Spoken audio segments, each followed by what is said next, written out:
Assalamualaikum warahmatullahi wabarakatuh. Assalamualaikum warahmatullahi wabarakatuh.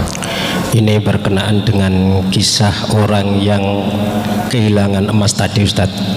Kebetulan emas itu kan ditemukan oleh anak, dan anak itu anak dari orang yang bekerja tidak terpenuhi gajinya, Ustadz. Ini berkenaan dengan hak adami, Ustadz. Seandainya yang kehilangan emas ini sudah mengikhlaskan, apakah hak tersebut sudah terpenuhi? Dan yang kedua, ini ada titipan pertanyaan, Ustadz. Sebenarnya pertanyaan ini pernah ditanyakan oleh Ustadz Budi. Bolehkah kita berkorban dengan dua niat?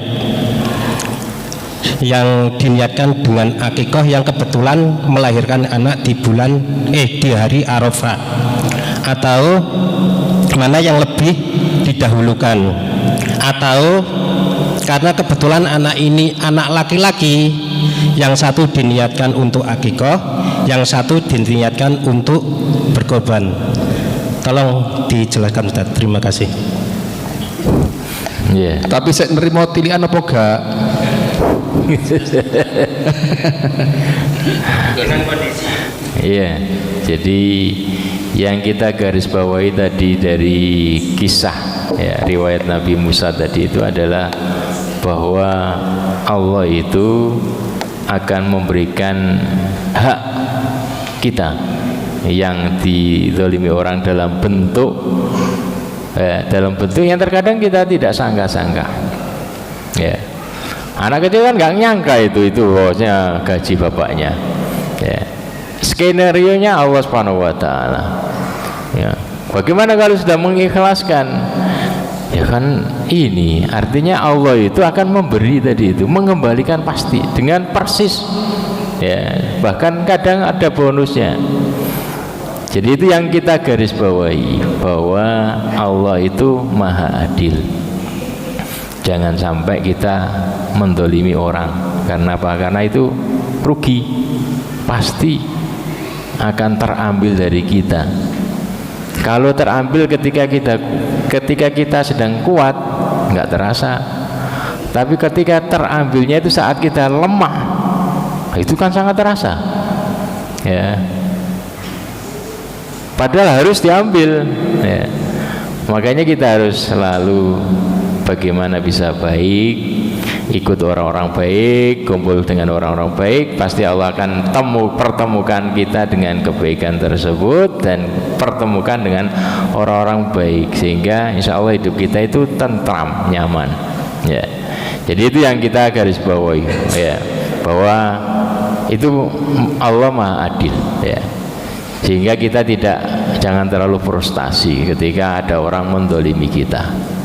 Justru kadang itu menjadi tabungan ketika kita itu Allah akan kembalikan saat kita sangat membutuhkan sekali. Mungkin waktu diambil itu kita bisa usaha yang lain, tapi Allah berikan tadi ketika kita sudah lemah dan yang lainnya, ternyata dapat rezeki banyak, anak kita menjadi super sukses ataupun yang lainnya. Jadi kita yakin Allah itu adalah maha adil, ya. Cuman kita nggak tahu kapan Allah akan mengembalikan, dan pasti Allah akan memberikan hak pada yang punya haknya. Adapun yang kedua yaitu tentang menggabungkan antara akikah dan kurban. Ya, menggabungkan antara akikah dan kurban. Waktu hari Arafah ternyata anaknya lahir, ya. Jadi kurban itu jadi ada yang memperbolehkan, ada yang tadi nggak memperbolehkan karena beda objek, beda tujuan. Karena kalau kurban itu untuk kita, kalau akikah tujuannya kan fokus kepada anak ini tuh. Ya. Kalau pengen gampang, ya sudah ikut pendapat yang memperbolehkan gabungkan. Tapi kalau pengen mendapatkan keutamaan lebih, ya tadi disendirikan saja, karena beda objeknya, tujuannya. Karena kalau mampu kalau mampu sendirikan saja. Ya, kurban, waktunya kurban, waktunya ngakikoi anak ya ngakikoi. Ya, kalau nggak mampu beli yang jantan ya yang betina, kan mudah, ringan. Ya. Jadi ambil mudahnya tadi, lihat kondisi kita, ya, lihat kondisinya. Kalau bisa, kalau saya lebih cenderung kepada tadi disendirikan, ya, kurban ya kurban, akikoh ya akikoh. Insya Allah keutamanya jauh lebih besar. Ya, kita akan mendapatkan syafaat dari anak yang kita akikoi, kita akan mendapatkan pahala besar dari hewan yang kita korbankan. Ya. Mungkin kalau pas-pasan ekonominya Ustaz, yang didahulukan yang akikohnya apa yang kurbannya Ustaz? Kan waktunya sendiri-sendiri. Ya, kalau yang tadi kan Arafah, jadi hari ke-7 nanti. Enggak, maksudnya waktu akikoh bertepatan dengan Idul Adha-nya. Pas waktunya. Iya, di hari tasriknya juga maksudnya. Iya. Pas di hari ininya. Ya tinggal niatnya tadi itu. Maksudnya lebih utamanya di kita untuk akikoh kambingnya itu, atau kambingnya itu untuk korbannya gitu maksudnya. Oh, kita alokasikan untuk apa yang lebih jadi utama. Kalau mampu sendiri-sendiri ya dua-duanya dikerjakan. Kalau nggak mampu ya didahulukan akikoh. Karena akikoh itu kullu gulamin murtahanun bi akikoti. Setiap anak itu murtahan dengan akikohnya, tergadaikan dengan akikohnya. Di antara ulama ada yang menjelaskan bahwa itu terkait juga dengan ini, terkait dengan apa, syafaat anak kepada orang tua. Jadi ketika dia itu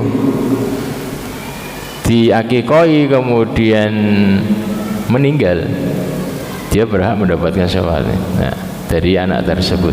Ini kan banyak pendapat tafsiran. Di antara ada yang mengatakan seperti itu, agar kita mendapatkan syafaat dari ini anak, maka itu yang didahulukan karena lebih kuat dan berpengaruh pada anak tadi itu. Kalau korban kan untuk kita, kalau ini kan untuk anak.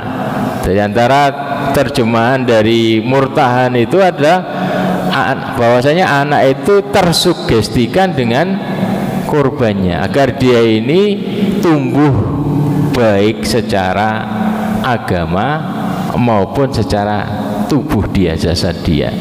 Ya, jadi kalau dananya terbatas, akikoh saja, fokus akikoh.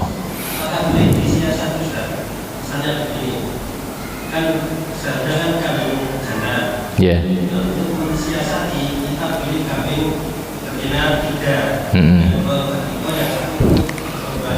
Gak apa-apa, lebih bagus gitu.